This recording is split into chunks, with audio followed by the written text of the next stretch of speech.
श्री स्वामी समर्थ हेच गाणगापूरचे दुसरे दत्तावतार श्री नृसिंह सरस्वती स्वामी महाराज आहेत। इसवी सन 1459च्या सुमारास श्री नृसिंह सरस्वतींनी गाणगापूर येथे निर्गुण पादुका स्थापित केल्या। यानंतर ते शैलयात्रेच्या निमित्ताने श्रीशैल्य पर्वताजवळ असलेल्या कर्दळी वनात अदृश्य झाले। या घनदाट हरदळीच्या वनात स्वामींनी सुमारे 300 वर्षे कठोर तपश्चर्या केली। ही तपश्चर्या एवढी तीव्र होती की ते एकाच जागी स्थिर बसून राहिले। दीर्घकाळ एकाच जागी राहिल्यामुळे त्यांच्या देहाभोवती आजूबाजूला झाडे वेली वाढल्या आणि मुंग्यांनी त्यांचे भले मोठे वारुळ तयार केले।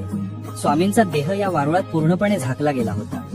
एकदा उद्धव नावाचा एक लाकूडतोड्या कर्दळी वनात लाकडे तोडण्यासाठी आला होता। तो तिथली झाडे आणि ते वारुळ तोडून जागा साफ करत होता। लाकडे तोडत असताना नकळतपणे त्याच्या कुऱ्हाडीचा प्रहार त्या वारुळावर बसला।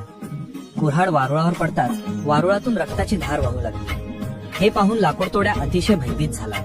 त्याच क्षणी वारुळातून श्री स्वामी समर्थ महाराज जागृत होऊन बाहेर आले। कुऱ्हाड लागल्यामुळे त्यांच्या मांडीला जखम झाली होती आणि रक्त वाहत होते। तपस्वी महापुरुषाला आपल्या हातून इजा झाल्याचे पाहून लाकूडतोड्या घाबरला आणि स्वामींच्या पायावर पडून क्षमा मागू लागला। स्वामींनी त्याला तत्काळ क्षमा केली आणि भिवू नकोस, मी तुझ्या पाठीशी आहे असे अभयदान दिले। या घटनेमुळे स्वामींची दीर्घकाळची तपश्चर्या संपन्न झाली। आता त्यांनी लोकांमध्ये जाऊन भक्तांवर कृपा करण्याचे, त्यांना सन्मार्गाला लावण्याचे आणि लोककल्याणाचे कार्य करण्याचे ठरवले।